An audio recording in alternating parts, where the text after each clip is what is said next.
streets. With Mike from Memphis, man. Together, we can fix things. Really?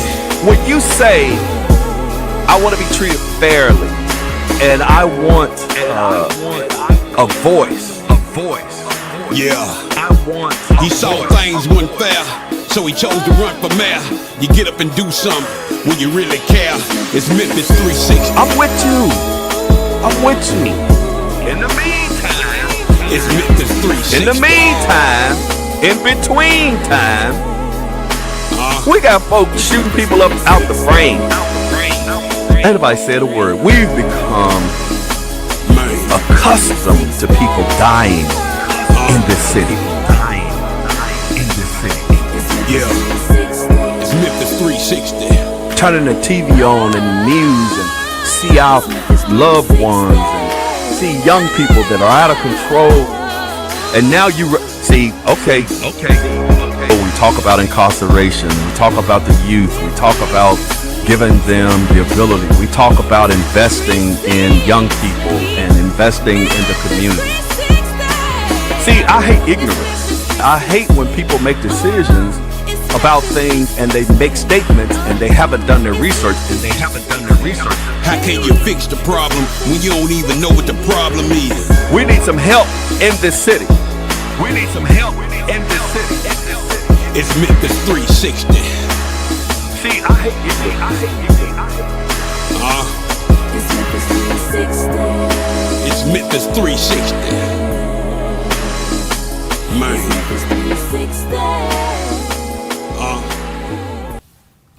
And good evening. We'd like to welcome you to another edition of Memphis 360, the television show that we say we like to go from the boardroom to the streets.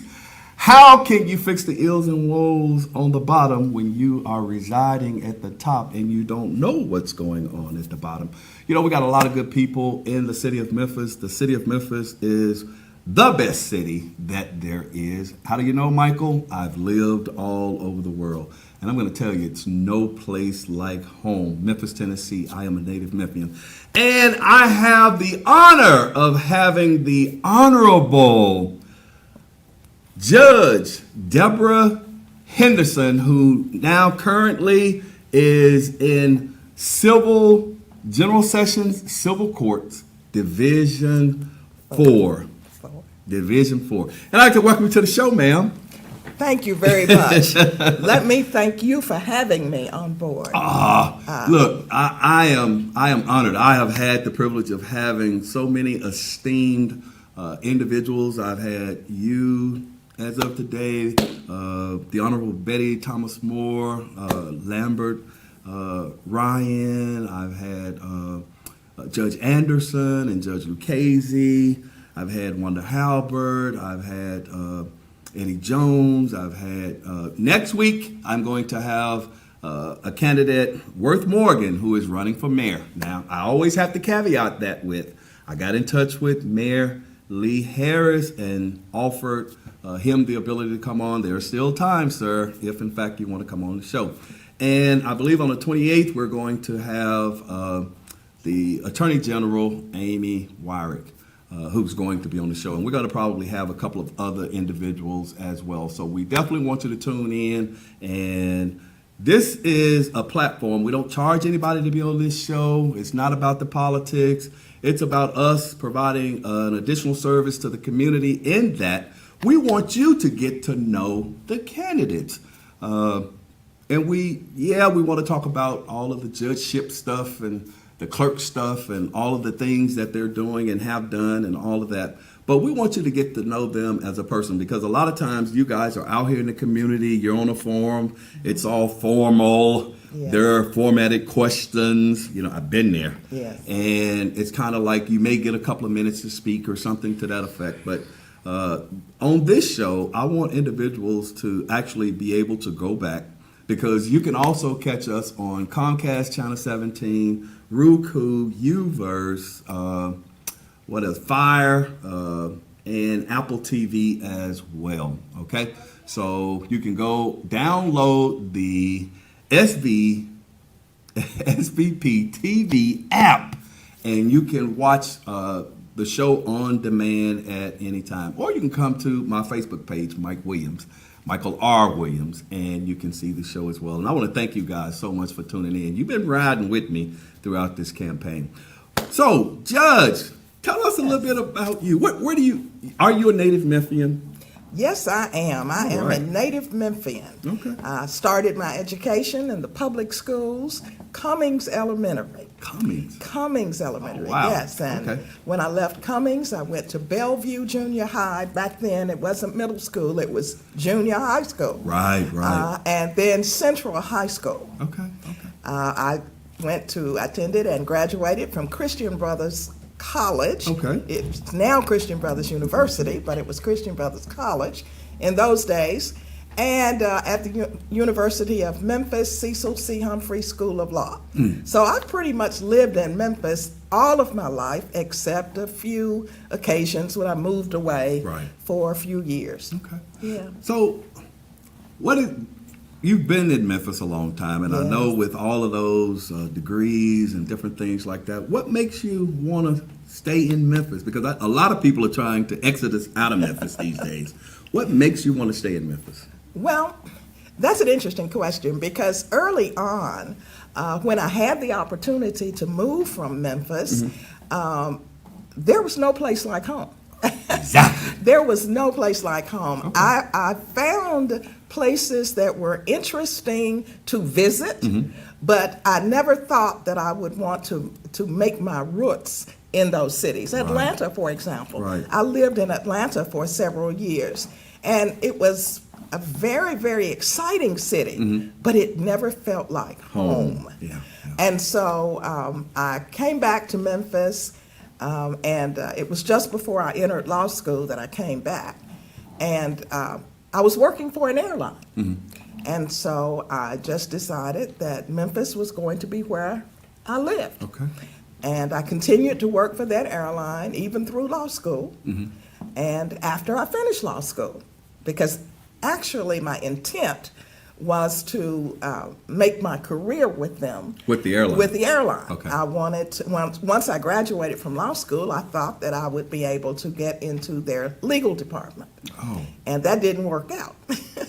So I went into private practice Okay. Here in Shelby County with a group which at that time was the largest black law firm in the state. Wow. It was known as Pete Higgs and Armstrong. The late great Otis Higgs, Floyd Pete, Okay. and now Judge Armstrong, Kenny Armstrong, who is on the Court of Appeals. Okay. All right. But I practiced with them for a number of years. I was in private practice for 16, almost 17 years before I ran for office. When you were in private practice, did you do civil or criminal law? I did some of everything. Some of everything. Okay. The group, we had, I believe it was 9 attorneys, and they did everything from bankruptcy to probate, family law, juvenile law. Wow. And so I got experience in all of those courts, and I'm thankful for that because now it helps me in making decisions sometimes. Right. I understand whether or not the individuals, the litigants, are in the right court or whether they ought to go to some other court to present their case. Okay. So you grew up here in the city of Memphis. Yes. You moved away. You came back. You loved the city of Memphis. Yes. Because just like you said, I have traveled all over the world, being in the military, being exposed. But it was always, like you said,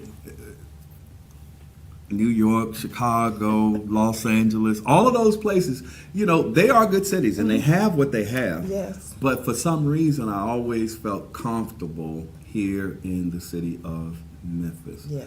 So what made you want to go into law? Because I heard you were working for the airlines and, doing all of that kind of stuff, probably traveling, you decided to go to law school. And what I'm also hearing is that you are one of those judges that actually worked or worked prior to going to law school. I don't know if you worked while you were in law school. Did you work while you were in law school? I did. Oh, wow. I did.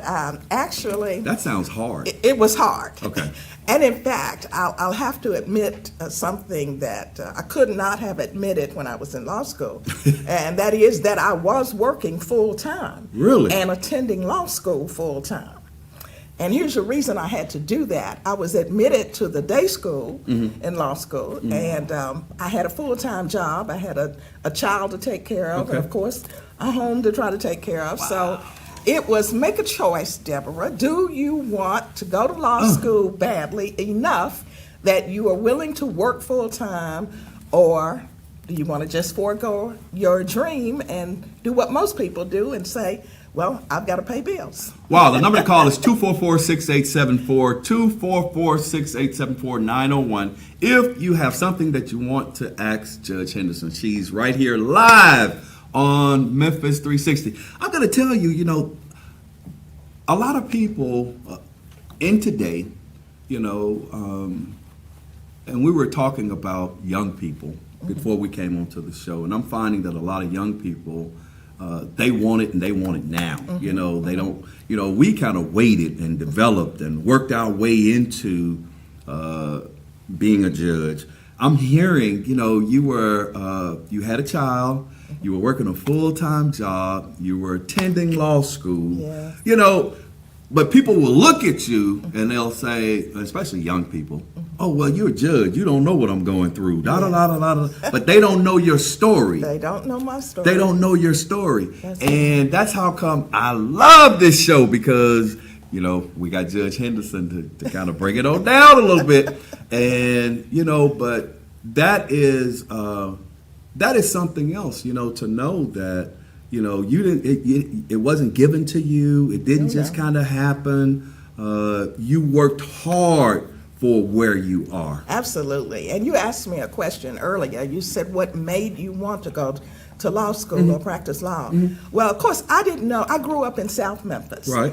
I grew up in a home that was not considered an affluent home. Okay. My mother worked 2 jobs to care for us.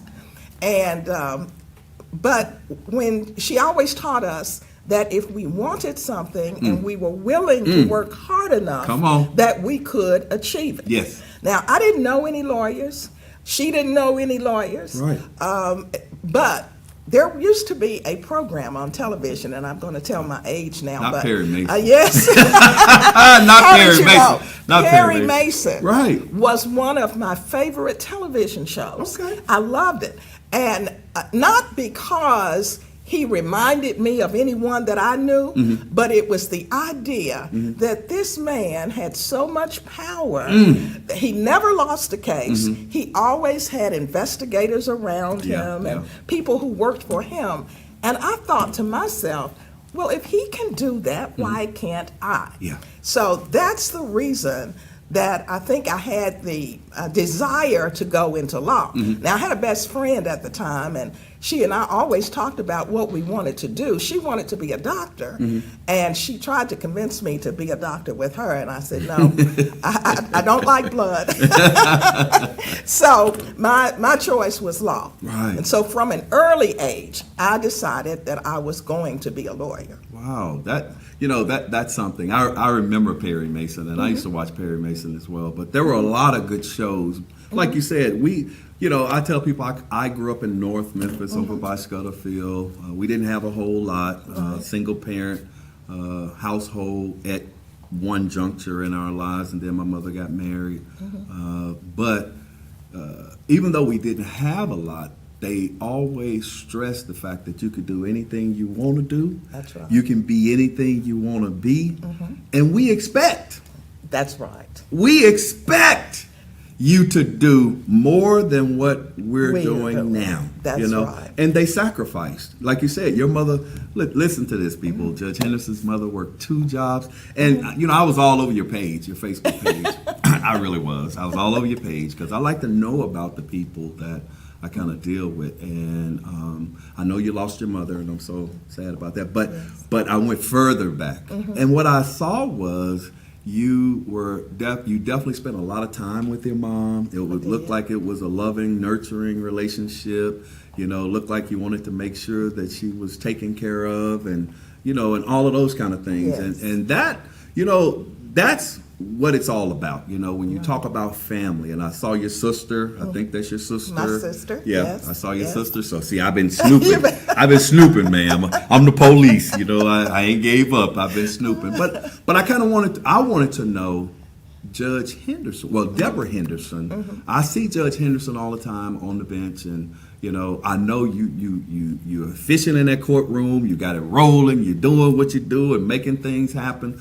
But I wanted to see Deborah Henderson, and I wanted the citizens to see Deborah Henderson. And I'm so glad that you are opening up a little bit and kind of letting people in to see that, because a lot of times individuals only see the robe. Yes. Or, even when I was the president of the police association, you the police. That's all they knew. You the police. And it's like, no, I'm a husband, I'm a father. So much more. You know what I mean? Yes. I come out of North Memphis. I didn't have anything. I worked hard. Da da da da da. Yeah. And now we see that Judge Henderson is actually the same way. So Perry Mason is the reason she went into law. Yes. Perry Mason is the reason that I had the desire to go into law. Right. And it was things like that. Like ever since a child, I always wanted to be the police. I don't know if it was Andy Griffith or Barney Fife or whatever, but I always wanted to be the police. I know I wanted to be the police, but it wasn't Andy Griffith or Barney Fife. It was things I saw in my neighborhood, to be perfectly honest, and gave me the desire to want to go into law enforcement to help people, especially within my community. So you went to law school, you working hard, doing all kinds of things. And how is your daughter anyway? How is she? She is fine. She is fine. She lives here in Memphis. Okay. And so I do get to see her often. Well, good. And of course, my sweetheart, who is my granddaughter. Oh, wow. Yep, I saw her too. Well, yes. Yes. But she does not live in Memphis Okay. anymore. She Okay. lives out of state. So I'm very proud of her. Tried to instill in her some of the things that my mother instilled in me. Okay. And so now she is teaching at Morgan State University. What? And working on her doctorate. Oh, look, see, this is what we're talking about. Yes. Pushing, giving, instilling, all of that good stuff. Yeah. So you, how long have you been a judge? I have been on the bench 16 years now. Wow. 16 years, yes. Okay. I ran first in 2006 when the Honorable Judge Russell Sugarman decided to retire. Oh. And so I am holding his seat. Really? Yes. I didn't know Judge Sugarman was over on the civil Yes. side. Okay. Yes, he was. Okay. He was. And quite naturally, we know he has a son that's a judge. Yes. And we have a daughter. He has a daughter Erica Sugarman, who is possibly, well, more than likely. I think she's pretty already, much elected yeah. since, she has no opposition. All she needs is one vote. And she is actually going to be on the county commission. So see those families, man, just pushing, Yeah. and keep doing things. Mike, I'd like to go back to something you said a moment ago. Sure. Yes, my mother certainly encouraged me all the time. My mother, my grandmother, my entire family. And I was the first one in my family to graduate from college. Wow. Yeah. Okay. But I want to say that it was also my community, because my mother was very involved in church. Yes. And she insisted that we stayed involved in Okay, church. okay. And so the people in my church were my parents as well. And I looked forward to their opinion. I respected their opinion. And I wanted to do well in life, not just for my family, but so that my community would be proud of me. Stop. Yes. Stop. And so that plays a great part in the lives of children when what you're taught at home is reinforced in other areas. So the church, and then there were members of the church who were active in other organizations. Right. The very reason that I am a Delta now is because of a woman who was at my church. Really? Yes, Mrs. Charlene Turner. I don't know if you know Mrs. Turner or not. You might know her son, Mallory. from Melrose. But at any rate, Mrs. Turner was very active with the Deltas, and she taught me, or she encouraged me to become a part of Delta Sigma Theta. I didn't know that any other sororities existed. And I don't think that... You still don't think they exist. Hold on now. The Divine Nine. The Divine... No, I'm just kidding. But the point is, you understand what I'm yeah, saying. yeah. It was a total community working to help families back then and help the children in those families reach their full potential. Well, but that was a big thing back then. You Yes. had neighborhood pride. Yeah. You had school pride. Yes. You know, I was watching this thing the other morning. You know, I get up and I'm kind of on Facebook and TikTok, and it might have been on your page, actually, when they were showing clips of when choirs marched in.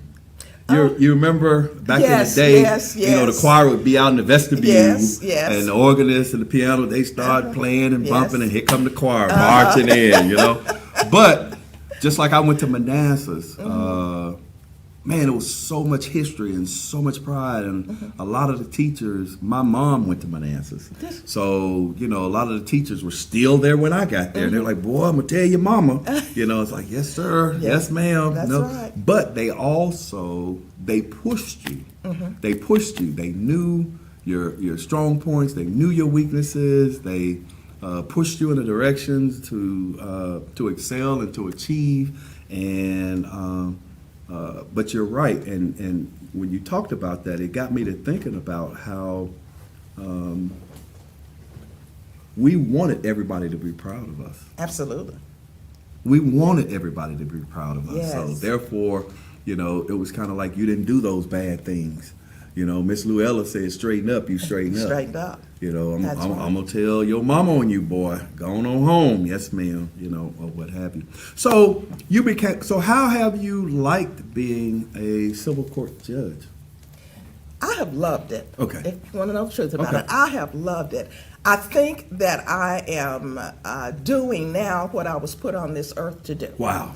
And when you feel like, you know, of course we have stressful days. Now, Yeah. don't get me wrong, not every day is a rosy day. Right. But I certainly enjoy getting up, coming to work, and doing what I'm charged with doing, and that's making decisions for other people. Right.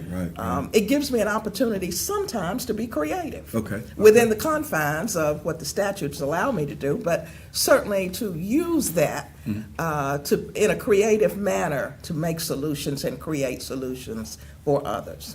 And I'm gonna tell you guys, man. Woo, I have the privilege of, because of my current position, of seeing a lot of these judges that are actually operating in the courtrooms. And I'm going to tell you, Judge Henderson has an efficiently run courtroom. She's definitely in there trying to help people and trying to make sure that because you have to. I'm not a judge, so I can't say what judges do. Just from my observations, it's like you got to make sure that the defendant and the complainant receive their just dues, you know, and litigate efficiently and down the line. And I'm going to tell you, you definitely do that. And I'm sure a lot of individuals in the community are very, very, very, or have been very satisfied with the work that you have been doing. So let me ask you this. It's election time. Woo! Lord Jesus. Yes, it People out is. here running for office. I mean, they all over the place. Signs have popped up everywhere, you know. As a matter of fact, early voting starts tomorrow. So we definitely want to encourage everybody to go out and vote. Go out and vote, man. You know, I can remember when voting was like a rite of passage. I can remember when I turned 18, my whole family went to the poll. You know what I mean? Excited about voting. And I couldn't wait because I used to always go up there with them, but I couldn't vote. And it's like my turn came up, and I was like, yeah. Daddy, who I'm voting for? Because I didn't even know who I was voting for, you know? Daddy, who I'm voting for? Well, Michael, you're going to vote for, what was his name? Harold Ford. We know we're voting for Harold Ford, Michael. That's who we're voting for. Okay, sir. And we're going to do this. And And that's kind of one of the things that we do now, even within my family, my kids, they vote, you know. And it's like, Daddy, who you voting for? You know, because I know you be on that stuff. Well, that's true. That's true. And even my daughter and my granddaughter, when they were too young to vote, they too would go to the polls. Exactly. And I would let them push the button. Exactly. Just show me which one to push. Exactly. That's all that we had to do. Push that button. Push that button. Exactly. So that voting becomes a natural part of what they expect as a responsible adult. It's kind of like what we talked about earlier. It's expected. It's expected. It's Absolutely. expected, you know, because we have conversations. Let me tell you, we weren't always able to vote. Okay, so now that we have the ability to vote, you have to exercise that right. You have to utilize those tools that are given to you to be able to affect your environment. That's right. You know, and if you don't do anything, then you are not contributing to either the advancement of your environment or even the creation of what's going to happen in your environment. So, and I think sometimes young people these days don't understand the importance of voting because they did not live through the experiences that those of us in my era lived through. She was 16, so she just talking about since the Obama era. No, I'm just kidding. Go ahead, man. But I can remember days when I experienced discrimination. Oh, wow. As a young child. I can remember my great-grandfather and great-grandmother having to ride the city bus downtown to do what he called taking care of business. Right. And getting on that bus, and my great-grandmother would say to me, "You can't sit there, baby. Come on, we need to go to the back." Wow. I remember that very vividly when I was 4, 5, 6 years old. Right. I can remember there was a business down on the corner of Bellevue and McLemore. It was a barbecue business. My mother loved barbecue sandwiches, and she would send me to the store, to that business to get her a sandwich, and I had to go in the back door. Because I couldn't go in the front and sit on the counter to wait while they prepared my sandwich. I can remember going to the movies at what is now the Orpheum Theater, but it was the Malco Theater back then. Oh, wow. And we had to go in the back door, up the stairs, and sit in the balcony. We could not sit down on the main level. I can remember going to the zoo only on Tuesdays, because that was the day that black kids could go to the Listen. I can remember going to the Cotton Makers Jubilee, which was our cotton carnival, Man, because that. we couldn't go to the regular I remember cotton that. carnival. I remember that. So I have memories that remind me there is a reason for voting. Look. She just gave you a history lesson, took you down through there, man. Chastity Hill, ma'am, says she loves seeing you outside of the courtroom because we talked about earlier. She said that people forget the fact that you're human, and all of the things that you're putting out there, let them know that you are. You're just like us. You live, you breathe, you're going through life, but you have been given the position and the privilege of assisting people when they have difficult matters or if they have problems in their lives. Okay, real quick. There are young ladies out here watching you. Yes. What do you have to say to inspire some of these young ladies that you can inspire them? I will say to them, never give up on your dreams. Life is not easy. The road to success is not promised to be an easy one. You are going to run into difficulties, but if you have a dream, don't give up on that dream. Work hard, continue to strive for it, and someday it will happen. Oh, wow.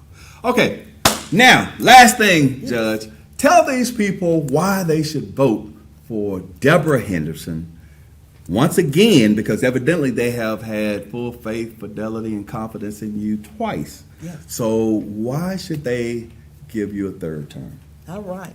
Well, thank you for the confidence that you have given to me in the past, in 2006 and again in 2014. during the time that I have been on the bench, I have been working for the citizens of Memphis. I've been creating programs to assist litigants who come into general sessions unrepresented, who don't know exactly what they're supposed to do or how to do it.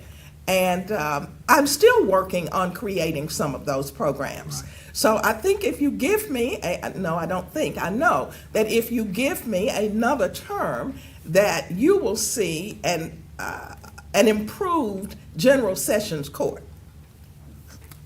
Somebody said nothing but major respect for Judge Henderson. Yes, ma'am, you definitely have my vote. Thank you. All right. I want to thank you so much, ma'am, for taking the time, because I know you're busy. I know you got a lot of things going on, and you're definitely out here campaigning. But I want to thank you for taking the time to come to little old Memphis 360 and talking to a lot of the individuals that they take the time to actually sit here and watch this show. And we wish you so much success. Thank you. I appreciate that. And best wishes to all of you. If I can do anything to help, I am always available. All you have to do is call. Thank you. Okay. Thank you, Mr. Williams. Thank you so much. Hey, don't touch that dial. Don't. As the police, because he was prosecuting a lot of the high-profile cases that have occurred here in Shelby County as well. And now he is also seeking to be judged. So don't touch that dial. We'll be right back after this commercial break.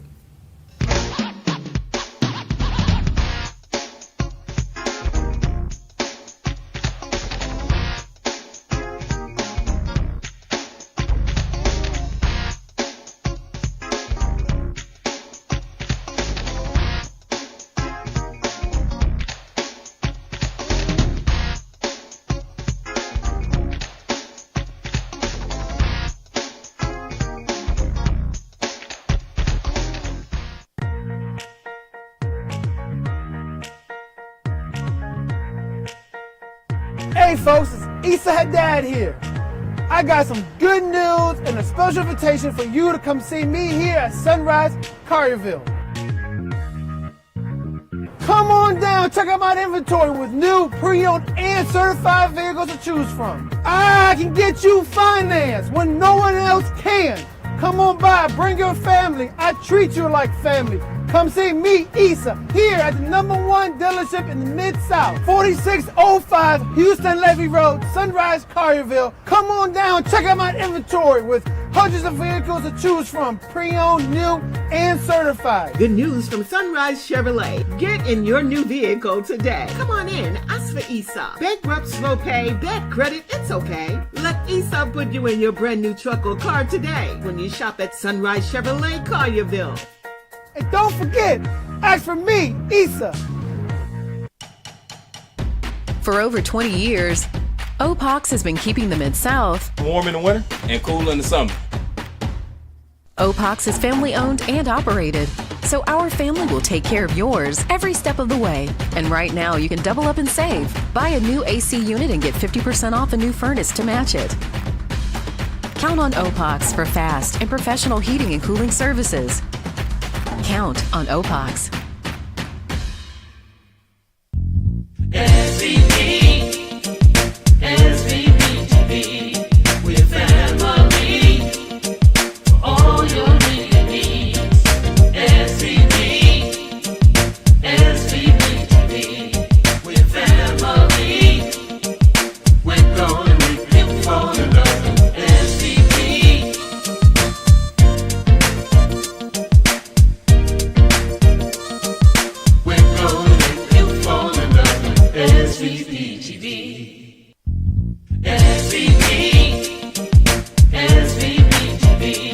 Looking for something new? We thought so. SVP is mixing things up, and digital TV, it'll never be the same. SVP TV, we're family. We're gonna rip you for the SVP. Download the SVP app today on Roku, Apple, and Fire TV. Watch us. You know why? We're gonna rip you for the SVP TV. And we're back. And now we have Reginald Henderson. I kept saying special prosecutor. Are you a special prosecutor? What is your title over there? My official title is Associate Deputy District Attorney. And I know that's a long name, but if you think in terms of there's an elected district attorney. Okay. And then there's a deputy district attorney. Okay. I'm the Associate Deputy District Attorney with primary responsibility at this time of supervising the over 100 lawyers in the District Attorney's office. Wow. Whoa. Supervising 100. Man, that's got to be hard, supervising 100 attorneys. Jesus Christ. Okay. All those type A personalities. First of all, are you a native Memphian? I am not a native Memphian. Well, he got to go. No, I'm just kidding. However. We just want native Memphians over here. No, I'm just however, kidding. Go ahead. I have lived in Memphis for over 40 years. Okay. So if you're like 42, 43 and under, I've lived here as long as you have. Okay. So where are you originally from? I'm originally from Jackson, Mississippi. Okay. And I lived there through high school. Then I went to Mississippi State University in Starksville, Mississippi. I never moved back to Jackson. And then I went to, I was a chemist for 10 years. And then I went to the University of Wisconsin, Madison for law school. Stop. You were a chemist? I was a chemist for 10 years. I was a science chemistry major in college. Okay. Yes. He's an egghead, y'all. No, I'm just Look, we get a little loose, so it's okay. It's okay. Because on this show, Memphis 360, I like people to know the person. Okay. You go to all of these little forums, and they give you your little 5 minutes, and you say your little, well, this is why you should vote for me. But I want them to know who Reginald Henderson is.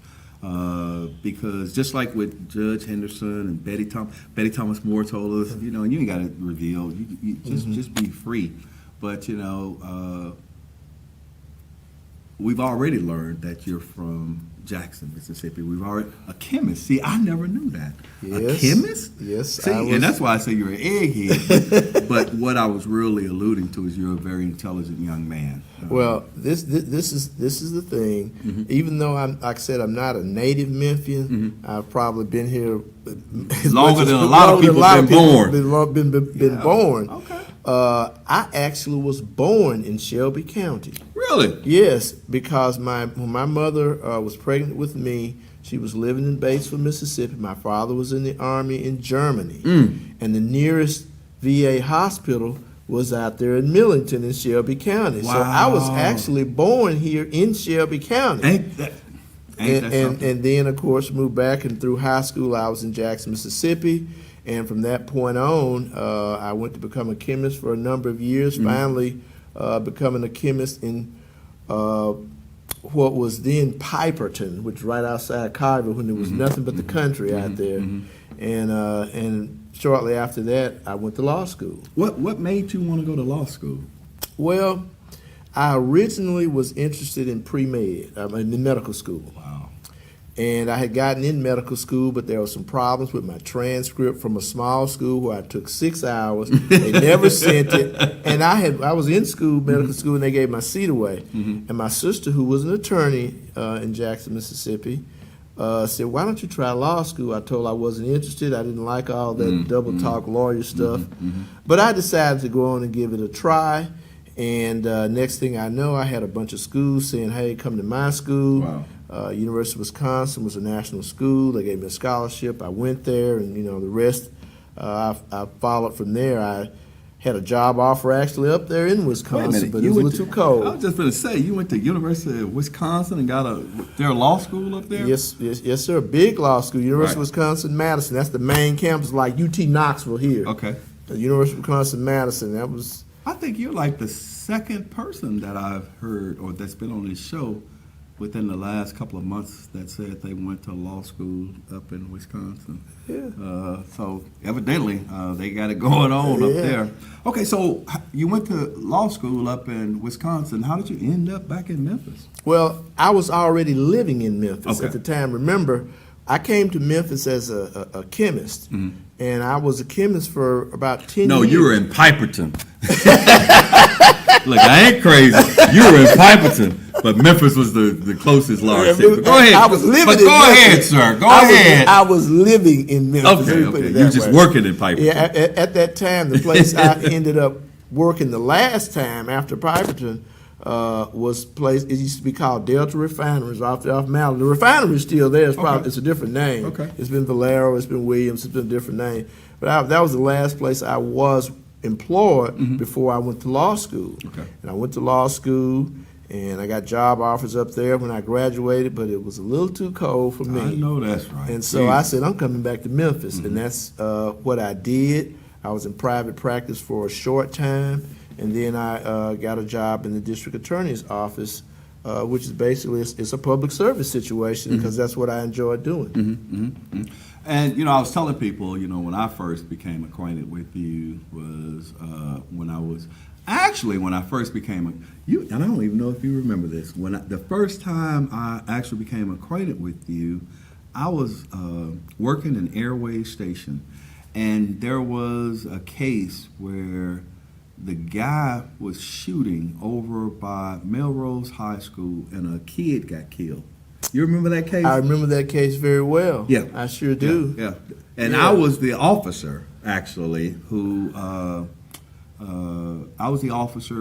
actually caught the guy, brought him in, whole 9 yards and all of that. And I remember I had to testify. Right. Because he had been in jail for a while. Because when I saw him, I was like, dude, they blew up. Because he was a little skinny something when we caught him. And I had to testify. And that was the first time that I actually became acquainted with you. I don't even know if you remember that. Now, I remember that case very well because I had to walk around Melrose and down the street with an 11-year-old when he was beating on people's doors after he was shot and nobody would respond. And so I remember that case very well because it was the type of, anytime you have like somebody like 11 years old gets killed, that's a tragic situation. Unnecessarily, some grown adults shooting and that kind of thing. So I remember the case. Mike, I don't remember you. And that's fine. That's fine. I know you wouldn't because then you were rolling then. Yeah, I mean, you were dealing with all of these cases, and that's how come I always said special prosecutor. You know what I mean? Because I always saw you in that vein.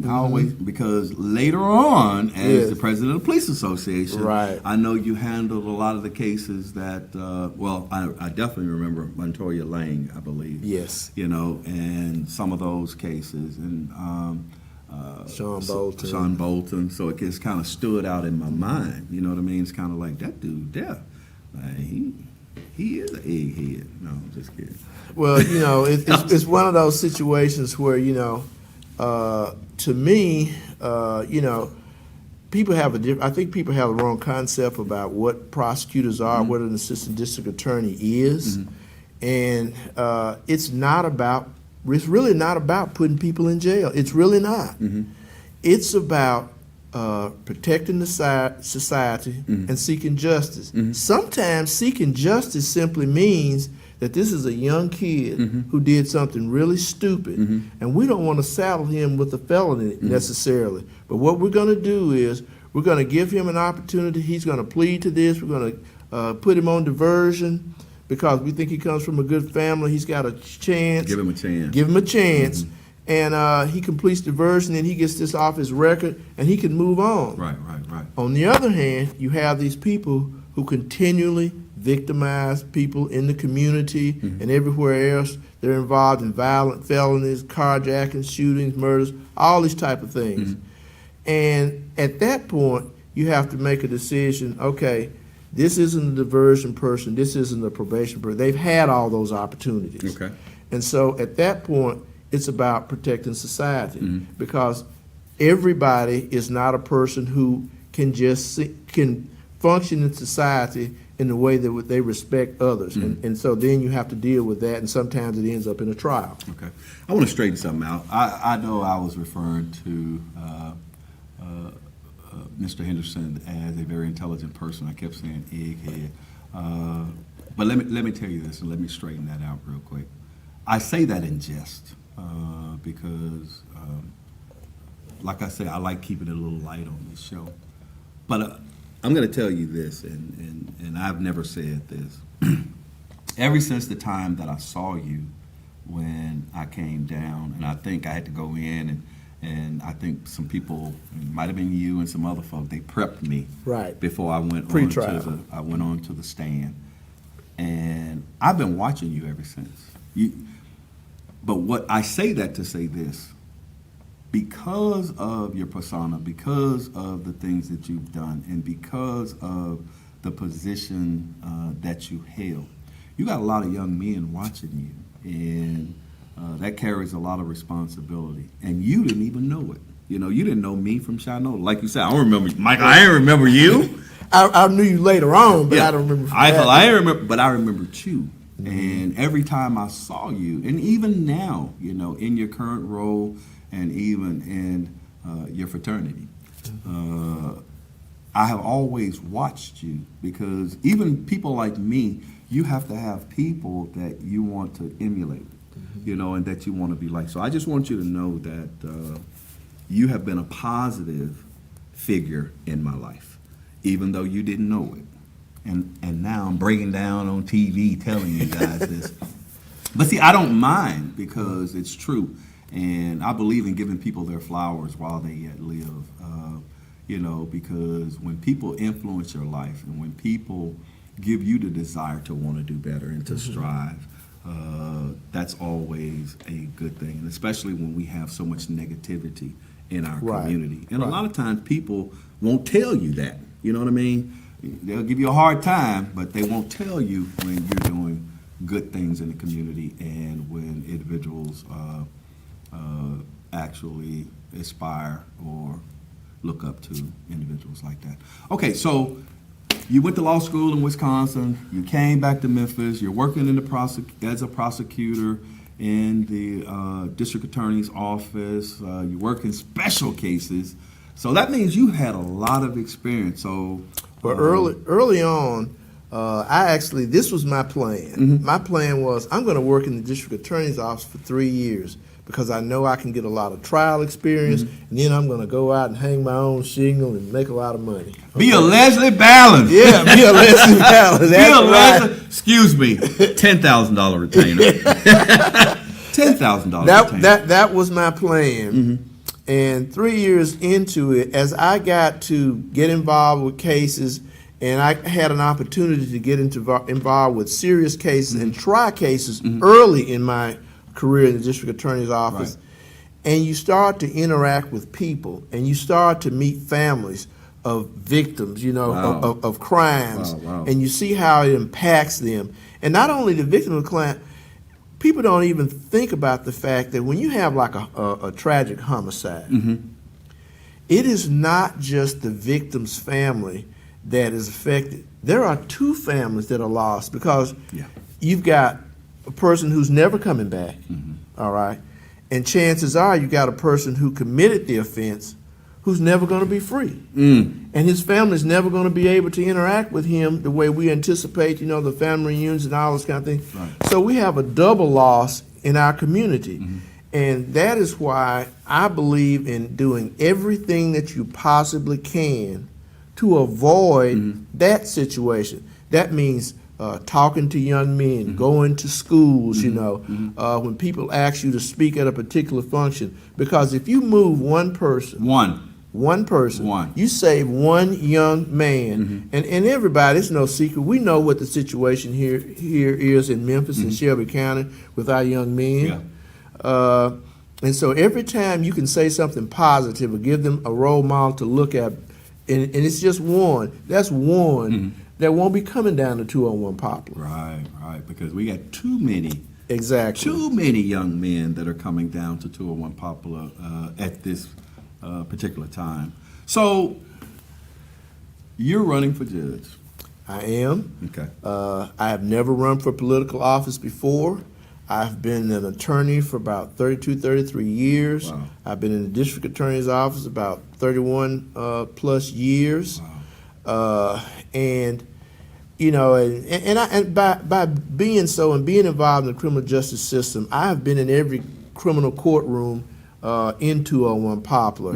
You know, I have tried cases in every single one of those courtrooms. I've been in front of every current judge, past judges. Some judges are deceased now in that 31-year period.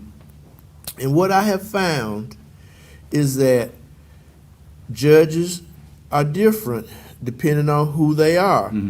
And no matter how much law you know and all of that, I think sometimes we forget and realize, and we don't give the people who come into those courtrooms the respect that they deserve. Oh, wow. I don't care what they are charged with. Wow. I don't care what the situation is, whether they're coming in a raggedy T-shirt, maybe not smelling the best. They deserve the same respect, the same fairness, the same justice as a guy coming in there with a three-piece suit and a Leslie Ballin lawyer. Right. So I mean that's the bottom line is because we're in the same situation. Right. When you go into a store to be waited on, you'd be offended if they if Mike came in like you're dressed now, another guy came in T-shirts and shorts, and they said, well, let's get Mr. Williams first. See, that's not what a courtroom should be about. A courtroom should be about treating people with respect, following the law, and just being fair, as we should be. You got to follow the law, but you don't have to belittle people. You don't have to treat people because their level of education of people are always going to be different. Social economic background. Correct. But that should not affect the person who's sitting on the bench. Right.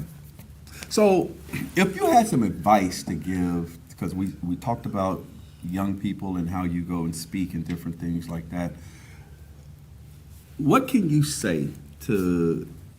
And I asked Judge Henderson to say something to the young ladies. Now I'm going to ask you, to the young men, what would you say to them to try to encourage them to do the right thing or let them know that they too have the ability to achieve? Well, the first thing is learn to respect yourself. You are a person, and how you carry yourself has a large effect on how people treat you. That's the first thing, when you go somewhere, think about the words that are coming out of your mouth.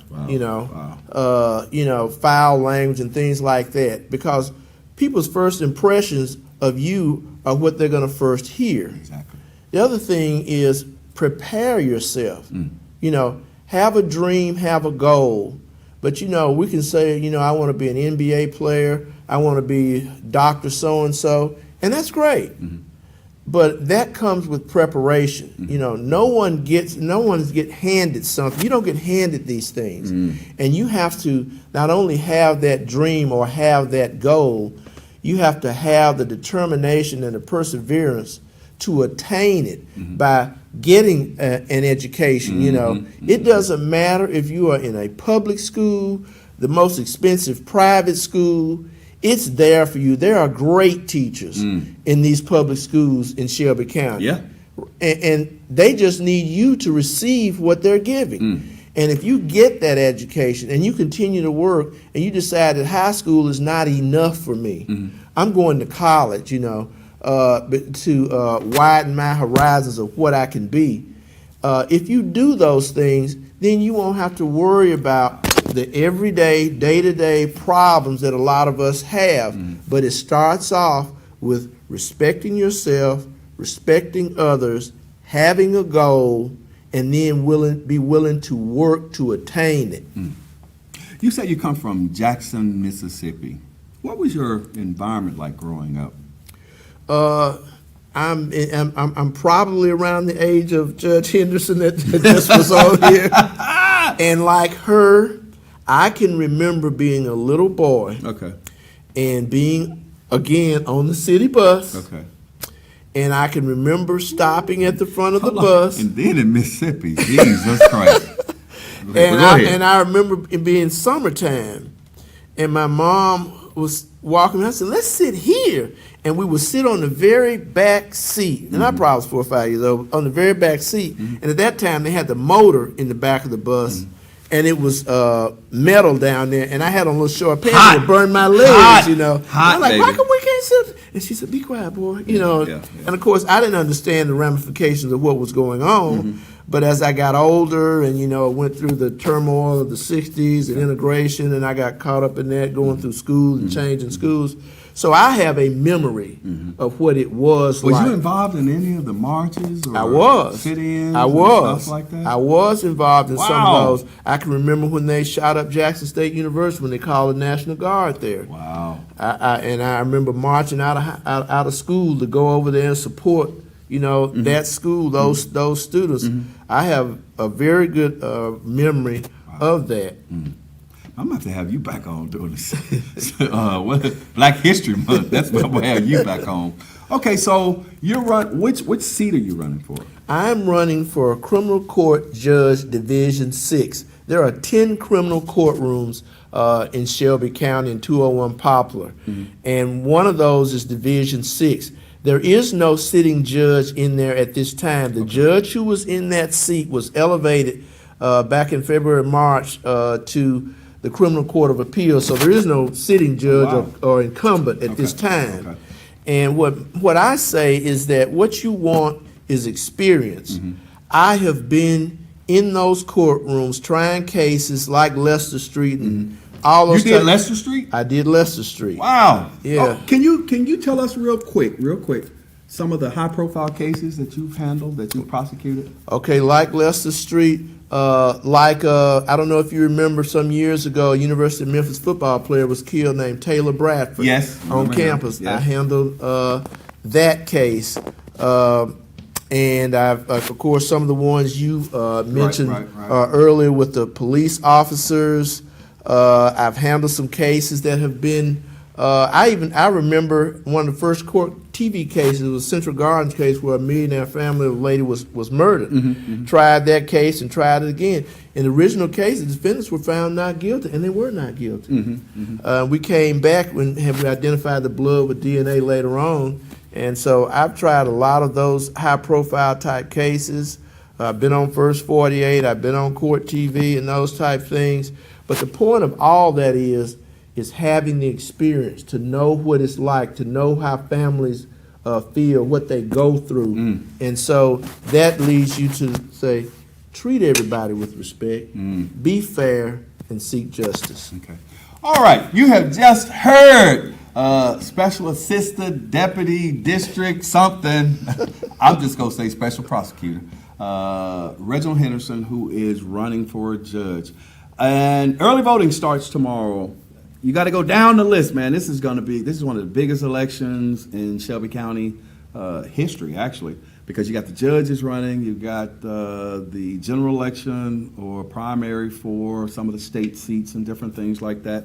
There's also a referendum on the ballot as well. But to get to the referendum, you got to go all the way to the end of the ballot because by law, that's how they're placed. Make sure you go to the end of the ballot and vote on that referendum, okay? And you got to go kind of down the list a little bit also to vote for the judges. We want you to definitely make sure you go down there and you vote for the judges. But we want you to just go out and vote, okay? Exercise that right that was given to you that we didn't always have as African Americans in this community. I may show up and show out, okay? So until next time, same place, same location. Be blessed, be strong, be encouraged, and we'll see you next week. SVP, SVP, we're family for all your needs. SVP, SVP, we're family. We're gonna make you fall in love.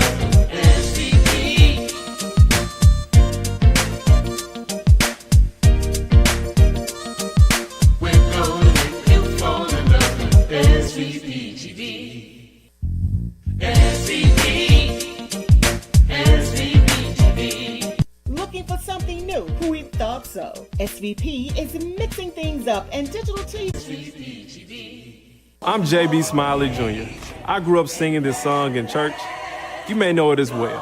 While the melodies may differ, its message of peace, freedom, and justice for all people unites us as Tennesseans. I grew up in Memphis, in one of the poorest zip codes in the state. But my shout out was perfecting this shot and going to college on both an academic and basketball scholarship. Then I got a law degree to help give back, and I am proudly serving my community on the Memphis City Council. I decided to run for governor because right now there are too many shots fired, not enough shots given, and too few shots for our young people to reach their full potential. As governor, I will reduce crime by implementing a robust community policing program. I will across this state to do right by each other. That means getting vaccinated. And I will make it a priority to give our young people a real shot at success. So today, I'm hoping you all will come and go with me. Let's go build a better Tennessee